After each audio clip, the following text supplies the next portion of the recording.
오늘은 3.1절 102주년을 맞이하면서 신앙과 애국, 이러한 제목으로 함께 은혜를 받고자 합니다.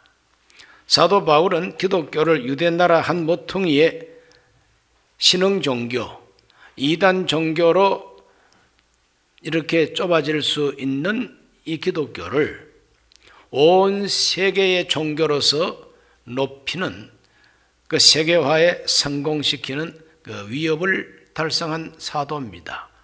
그래서 기독교를 바울교라고 할 만큼 우리 기독교 발전에 지대한 공헌을 세운 사람이 사도 바울입니다.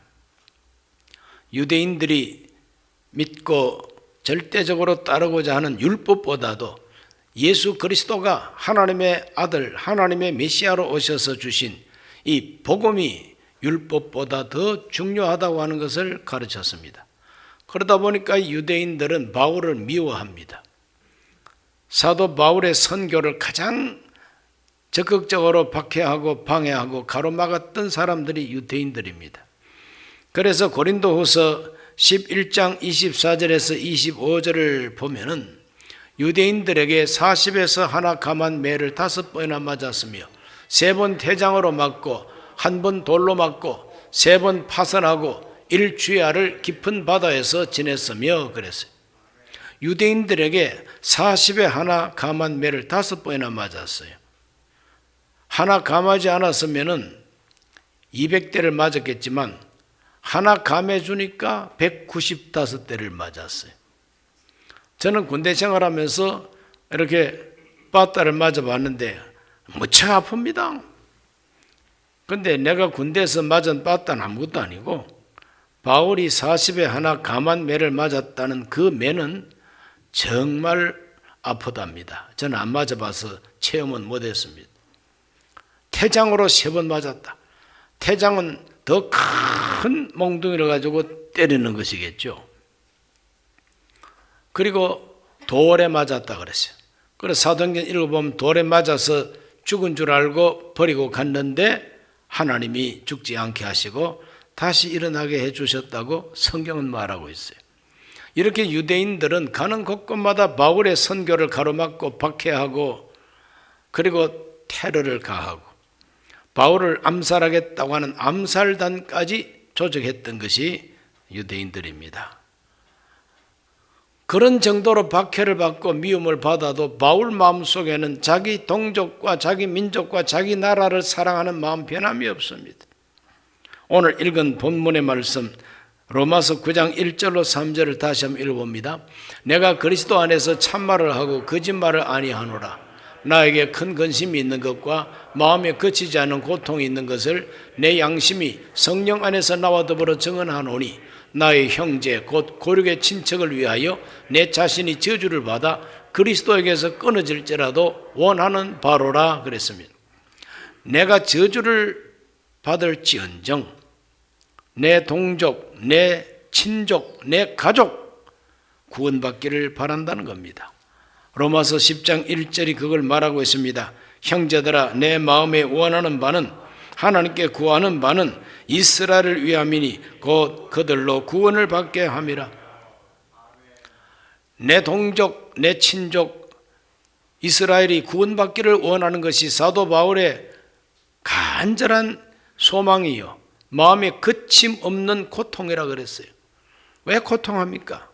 유대인들이 복음을 받아들이지 아니하고 하나님께서 보내신 메시아를 인정하지 않고 자기를 배척하고 안타깝습니다. 그러므로 고통스럽습니다.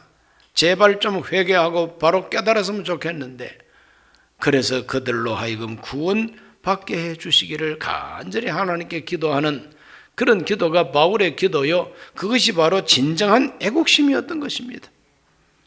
이렇게 사도 바울을 보면은 참 신앙과 애국은 일치한다는 것을 우리가 깨닫게 됩니다.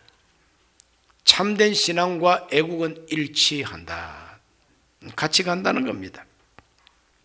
우리 예수님은 기도를 가르쳐 주셨습니다. 너희는 이렇게 기도하라.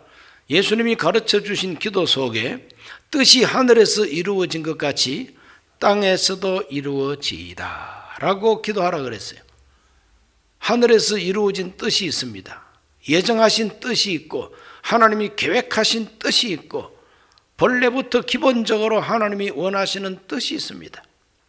너희를 향한 내 생각은 내가 아나니 재앙이 아니로 평안이요 너희에게 소망과 미래를 주는 것이라고 에레미야 선지자를 통해서 하나님이 주신 말씀처럼 하나님께서 하늘에서 이루신 뜻은 택한 백성들의 평안이요 희망이요 미래가 열리는 것이.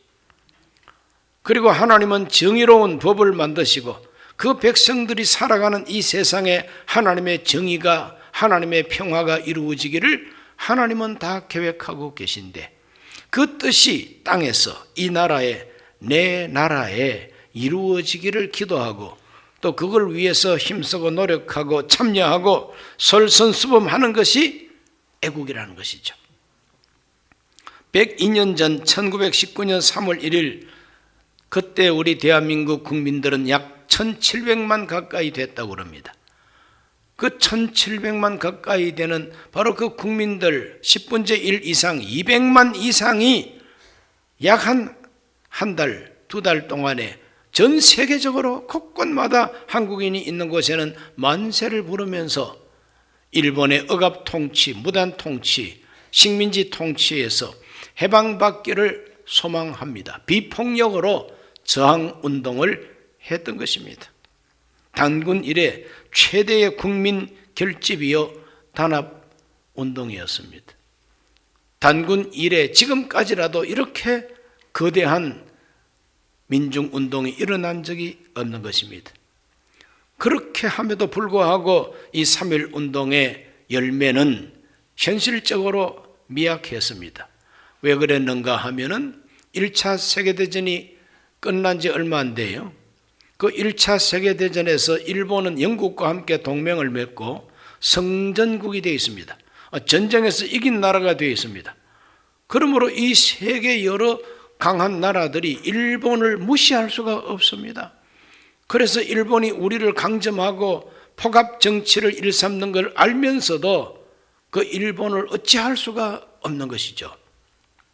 그러나 3.1운동은 실패한 것이 아니라 그 3.1운동 때문에 생긴 것이 상해 임시정부가 출범한 것이고 또 세계 여러 나라에서 이 조선이라고 하는 나라, 이 대한제국이라고 하는 이 나라 백성들은 일본이 자기들을 집어삼켜도 찍소리도 하지 아니하고 그대로 일본 밑으로 들어가는 걸 보아서 저는 민족의식이 없고 국민의식이 희박한 백성이라고 우리를 멸시했습니다.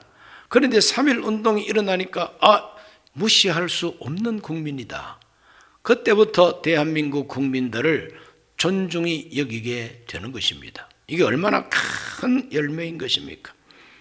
전 인구 1700만 중에서 우리 기독교 인구는 1.7%도 잘 안 되는 30만도 못 됐어요.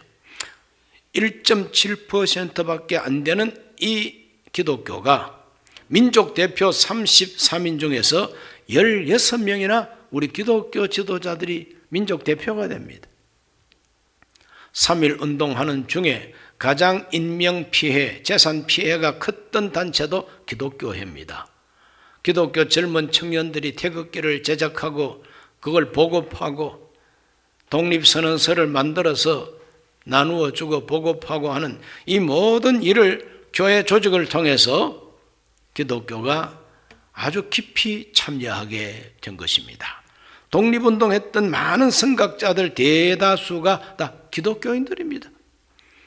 그것을 생각할 때에 우리의 신앙은 바로 나라를 사랑하는 이 애국과 일치한다는 것을 발견하게 되는 것입니다. 3.1운동 일어났을 때에 양반도 태극기 들고 대한독립만세, 무시했던 천민 쌍놈들도 태극기 들고 대한독립만세, 비천하게 여겼던 백정, 비천하게 여겼던 기생들까지 기생조합에서 태극기 들고 나와가지고 대한독립을 외쳤다. 그러므로 대한독립이라고 하는 이 큰 과제 앞에 전 국민이 하나가 된 겁니다. 그때 만세를 불렀던 사람들마다 어떤 생각과 마음을 가졌는가? 내가 사는 이 시대에 나라가 망한 것은 내 책임이라고 느꼈다는 겁니다. 내가 눈을 벌겋게 뜨고 있는 이 시대에 나라가 망해버렸어요. 나라를 빼앗겨버렸어요. 이것은 바로 내 책임이다. 나도 여기에 책임이 있다. 그러므로 나라를 다시 찾는 일에 내가 나서지 아니하고 방구석에 처박혀가지고 잠이나 자고 앉아있으면 이건 아니에요.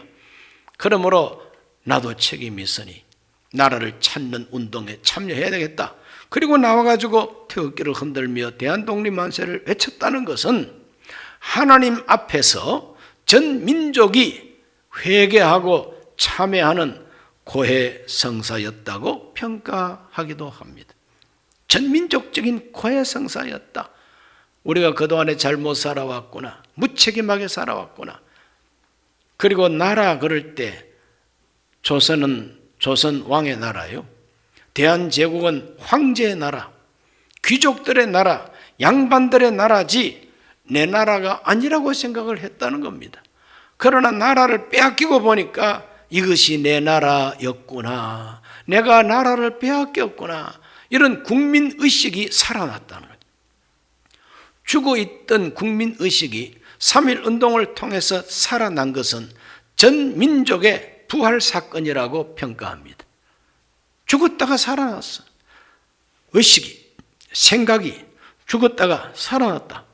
전 민족의 부활 사건이라 이렇게 평가하기도 합니다.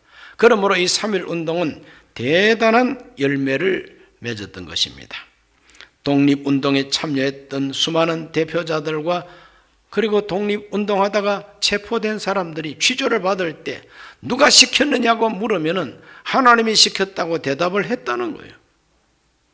33인 대표자들이 일본 재판정에서 재판받을 때 누가 이 일을 시켰는가 할 때 다 하나님이 시켜서 했다. 성경을 보고 배웠다. 이렇게 대답을 했다는 겁니다. 그때 당시에 우리나라 애국가가 있었습니다. 그러나 안익태 씨가 코리아 환상곡이라고 하는 이 애국가를 작곡하기 전입니다. 그때 애국가를 어떻게 불렀는가? 찬송가하고 합쳐서 불렀어요. 동해물과 백두산이 마르고 닳도록 하나님이 보호하사 우리나라 만세. 찬송가에다가 애국가 가사를 붙여서 부른 것이 독립군들의 애국가였어요. 그러므로 신앙과 애국이 일치했던 시대가 그 시대고 지금도 변함은 없습니다. 오늘 우리 모두가 이와 같이 뜻깊은 날에 하나님 앞에서 내가 참 신앙인인가 점검해 보시기를 바랍니다. 디모데전서 5장 8절을 읽습니다. 누구든지 자기 친족 특히 자기 가족을 돌보지 아니하면 믿음을 배반한 자요 불신자보다 더 악한 자니라 그랬어요. 자기 친족, 자기 가족 돌보지 않는 사람은 불신자보다 악하다고 바울이 평가했어요. 내 가족, 내 친족을 확대하면 나라가 됩니다. 그러므로 애족한다는 것은 내 가족이 확대가 되면 내 민족이 된다는 거예요. 그렇기 때문에 나라를 사랑하지 아니하면은 불신자보다 악하다 이렇게 말할 수가 있는 것이죠. 시편 33편 12절 말씀은 야훼를 자기 하나님으로 삼은 나라 곧 하나님의 기업으로 선택된 백성은 복이 있도다 그랬어요. 하나님을 자기 하나님으로 삼았다고 하는 의미가 뭐냐? 뜻이 하늘에서 이루어진 것 같이 땅에서도 이루어지이다 하는 그 기도를 구체적으로 대한민국의 정치, 경제, 문화, 사회, 학문, 노동, 예술 모든 영역 속에 하나님의 정의, 하나님의 뜻이 이루어지기를 기도하고 그 뜻을 이루기 위하여 내가 일꾼으로서 참여하겠다고 하는 바로 그것이 바로 애국이라는 겁니다. 그것이 바로 올바른 신앙인의 모습이라고 하나님은 우리에게 가르쳐 주셨습니다. 그리고 두 번째로 신앙인들, 정말 나라를 사랑하는 신앙인들은 행함으로 애국해야 된다는 것을 알아야 되겠습니다. 행함이 없는 믿음은 죽은 것이라고 야고보가 가르쳤어요. 똑같은 논리로서 행함이 없는 애국은 죽은 것이, 행동 없이 애국한다 말만 하면은 그건 헛소리. 그래서 입만 열면 애국 그러면서 행동은 애국이 아니라면 그걸 가르쳐서 불교식으로 말하면 공연불이요, 기독교식으로 말하면 중언부언하는 작자임에 틀림이 없다는 거죠. 헛소리입니다. 신앙인들은 행함으로 믿음을 나타내야 되는 것처럼 행함으로 애국해야 된다. 사도 바울은 자기 동족 구원을 위해서 내가 저주를 받아서 그리스도에게서 끊어질지라도 이스라엘이 구원받기를 원한다고 그렇게 나라를 사랑하고 자기 동족을 사랑하는 마음을 고백했는데 말만 했느냐? 아닙니다. 이 로마서를 쓰고부터 사도 바울은 자기 동족 구원을 위해서 예루살렘에 가서 전도할 계획을 세웁니다. 그래서 예루살렘에 올라가서 전도하기 위해서 올라갑니다. 제자들과 주변 사람들이 말립니다. 바울이시여, 당신이 지금 예루살렘에 올라가면 체포됩니다. 감옥살이 하셔야 됩니다. 죽을 수도 있습니다. 그러므로 올라가지 마십시오 하고 만류했습니다. 그러나 바울은 그때 뭐라고 대답합니까? 왜 내 마음을 산란하게 하느냐? 나는 예루살렘에 올라가서 체포당할 뿐만 아니라 죽을 것도 각오하였노라. 죽기로 각오하고 예루살렘에 올라가서 유대교 총본산에서 설교합니다. 설교해달라 소리 안 해도 설교합니다. 전도 설교합니다. 그럴 때 그는 체포가 되고 2년 동안 옥살이를 하다가 로마 황제에게 상소를 했기 때문에 그가 배를 타고 로마로 압송이 되어 가가지고 2년 동안 로마 생활을 하면서 결국에는 황제 네로한테까지 복음을 전했던 사도가 바로 이 바울인 것입니다. 목숨을 걸고 동족을 위해서 예루살렘 전도 집회했던 바로 이 바울 행동했습니다. 행함으로 자기 믿음을, 행함으로 자기 애국심을 그대로 드러낸 겁니다. 우리 대한민국 우리나라의 경우에도 애국자들은 방구석에 앉아서 애국한 게 아닙니다. 얼어 죽을 각오, 맞아 죽을 각오하고 굶어 죽을 각오를 하고 독립운동을 했다고 하는 말은 참 유명합니다. 1905년 이후부터 우리 한국 애국자들은 만주로 이주했습니다. 한국 애국자들의 만주 이주는 유명한 사건입니다. 너도 나도 만주로 토지라고 하는 소설에도 만주로 이주가는 부자 이야기가 나오지 않습니까? 왜 갔느냐? 만주에 가서 독립군을 양성하고 만주에 가서 다시 나라를 찾을 수 있는 인물을 키우겠다고 하는 큰 꿈과 비전을 가지고 우리 한국의 유림들, 그 유교의 양반들, 유림들 가운데 정신이 깨어난 유림들이 자기 재산을 정리하고 노비들을 다 해방시켜주고 북간도로, 서간도로 이주합니다. 북간도는 압록강 이북에 있는 만주 땅을 북간도라고 그럽니다. 서간도는 압록강 이북, 두만강 이북과 압록강 이북에 있는 그 접경지대로 이주를 갑니다. 그래서 집단촌을 만듭니다. 그때는 그 북간도 같은 지역은 중국인들이 아직까지 들어와서 별로 살지도 않는 그런 버려진 땅이요, 금지된 땅이었는데 청나라가 망하면서 거기에 우리 한국 함경도 사람들이 많이 올라갔고 또 한국의 선각자들, 애국자들이 이주를 많이 해가서 중국인들보다 더 많이 동네를 이루고 살았다는 겁니다. 저희 외갓집도 갔다가 온 집안입니다. 왜 갔느냐? 살기 위해서 가기도 했겠지만 뜻이 있는 분들은 노블레스 오벨리츠, 귀족들의 책임, 바로 그와 같은 마음을 가지고 이 나라가 망한 건 우리 양반들의 책임이다. 이제라도 재산 다 털어서라도 일꾼을 키워야 된다. 그래서 신흥무관학교를 세우고 독립군을 양성했습니다. 2,000명 정도가 졸업을 했다지요. 그 가운데서 유명한 정말 독립운동에 혁혁한 전공을 세운 분들도 많습니다. 충청도 홍성의 김좌진 장군도 그렇게 만주로 이주해 갔던 위대한 독립 지도자였습니다. 우리 종로에 살고 있던 이 서울의 이회영 일가, 백사 이항복의 후손입니다. 아주 명문 대가입니다. 여기 한 50여 명 일가가 모든 재산을 다 팔고 이렇게 해서 만주로 이주를 해서 무관학교를 세우는데 가장 큰 자금을 투여했던 분입니다. 이렇게 해서 청산리, 대첩, 봉오동 전투, 혁혁한 독립군의 전공을 세우기도 했습니다. 1904년 11월 달에 29살 난 젊은 이승만이 고종 황제의 밀사로서 미국의 파견을 받았습니다. 미국의 시어도 루즈벨트 대통령을 만나서 조선하고 미국이 서로 협약한 게 있지 않느냐. 그러므로 우리 조선을 도와달라. 대한제국을 보호해달라. 그걸 요청하러 갔는데 이승만이 가보니까 벌써 우리나라의 운명은 등불이 꺼져 있습니다. 관심조차 없습니다. 그래서 그는 미국에 눌러 앉아서 공부를 하게 됩니다. 미국에서 정식 박사 학위를 받습니다. 국제법으로.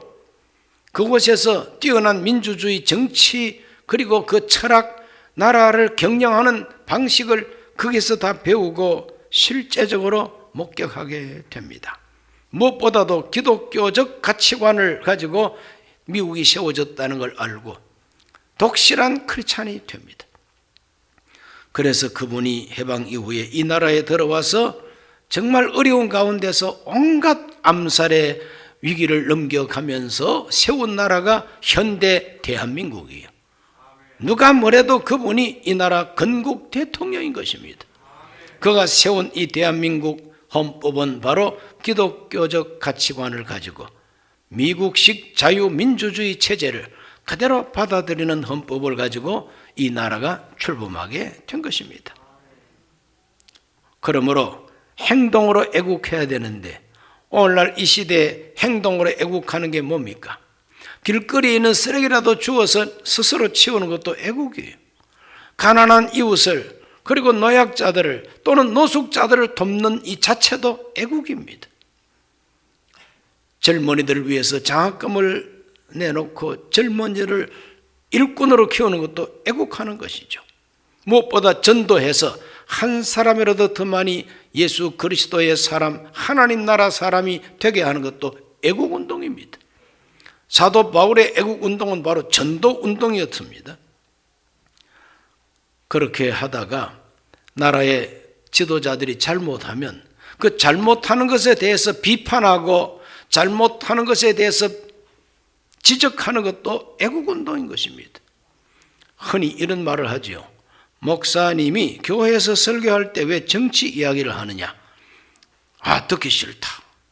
자기의 정치 입장하고 틀리는 소리를 하면 아주 미워합니다. 그리고 유튜브에 보면은 싫어요 하는데도 이렇게 클릭을 하는 걸 볼 수가 있죠. 뭐 싫든 좋든 할 소리는 해야 되는데 그분들이 늘 하는 말이 상투적인 말이 정치와 종교는 분리돼야 된다. 그게 원칙이래요. 그러나 성경에는 그런 원칙 없습니다.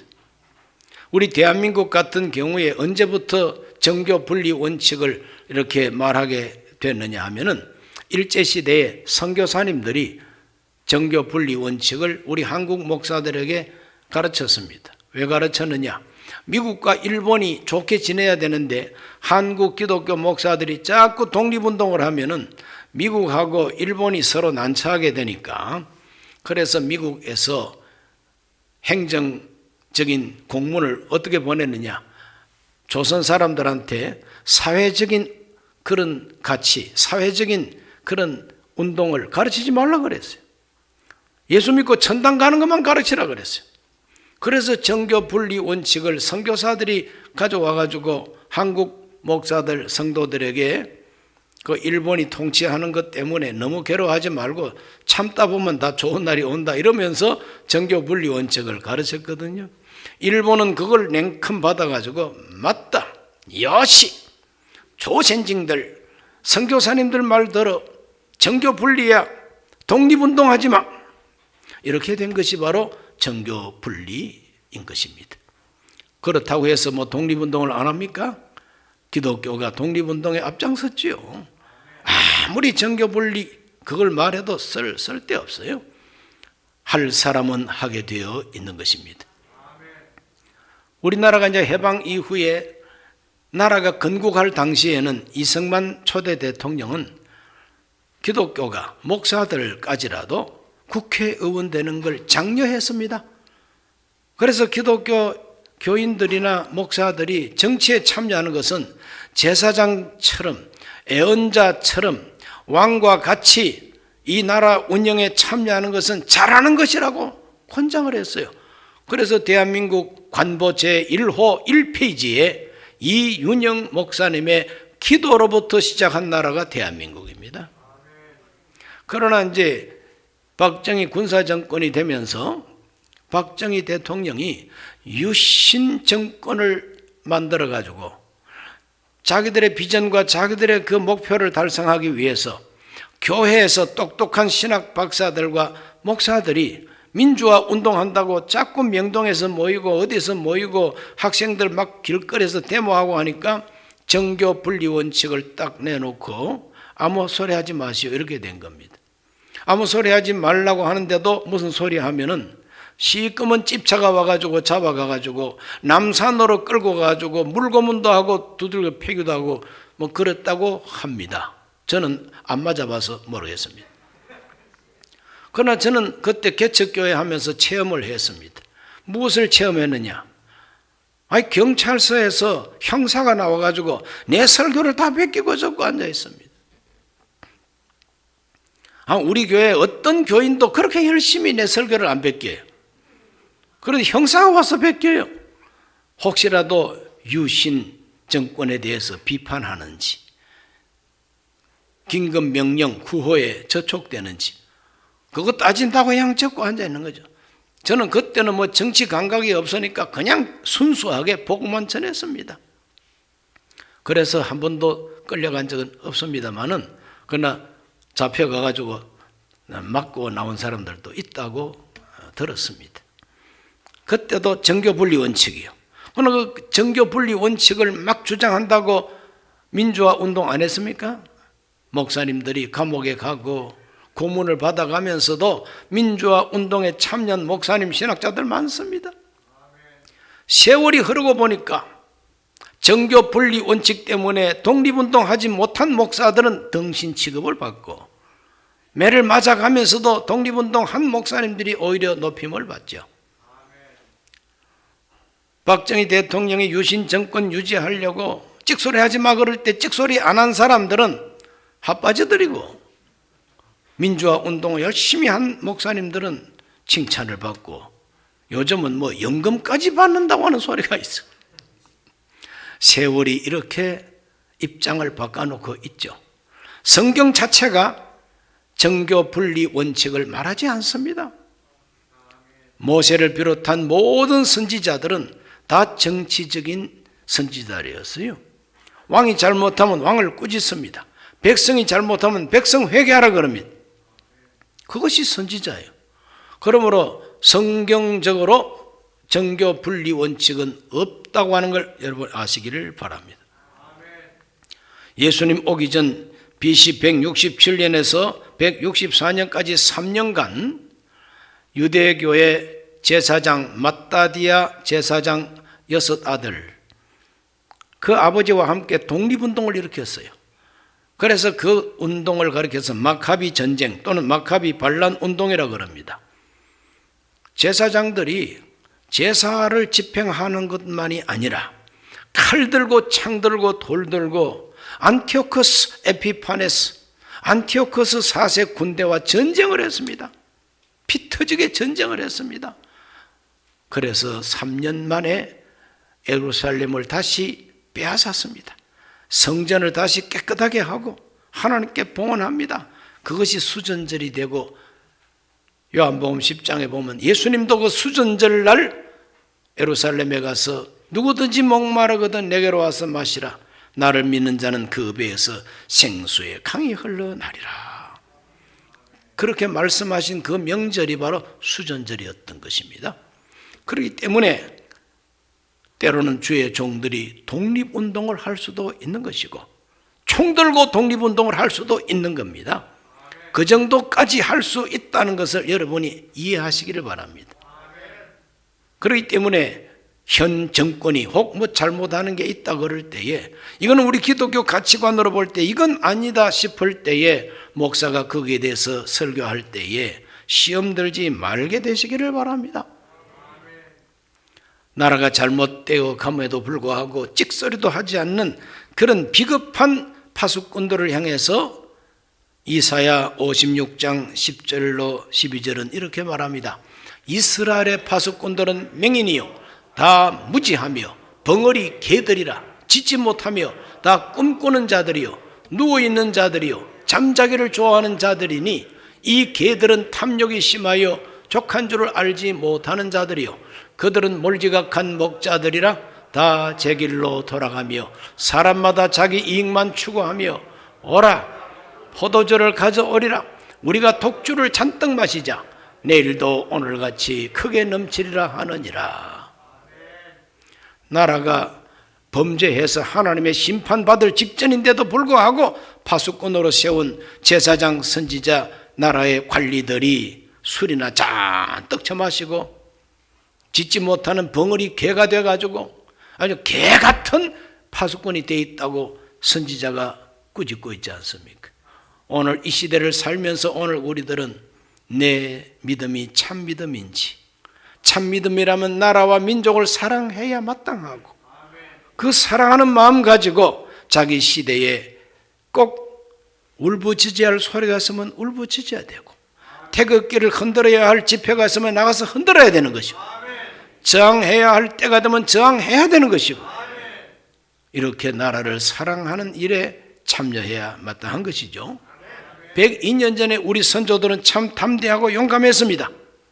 그러나 102년이 흐른 지금 그때 그분들과 우리를 비교해 보면 우리는 지금 너무 비급해져 있고 너무 비굴해져 있고 너무 나약해져 있음을 발견합니다. 60년 전에 부정선거 때문에 들고 일어났던 4.19 데모했던 그 형님들을 생각해 보면 지금 우리 청년들은 얼마나 나약하기 그지없는지, 용기도 없고 시대를 바라보는 눈도 없고 벙어리 개같이 되어 있다 하는 것을 발견하게 됩니다. 그러므로 하나님 앞에 참된 신앙생활을 한다는 우리는 이 신앙을 가지고 하나님을 경배할 뿐만 아니라 내가 살아가는 확대된 내 가족을 사랑하고 하나님의 뜻이 여기에 이루어지기를 우리는 기도할 뿐만 아니라 그 일꾼이 되어서 노력을 해야 마땅하다고 하는 걸 깨달으시기를 주의 이름으로 축원합니다. 기도합니다. 살아계신 아버지 하나님, 오늘은 신앙과 애국이라는 이 메시지를 가지고 3.1절 102주년 되는 이 기념주일에 우리 자신을 한번 돌아봅니다.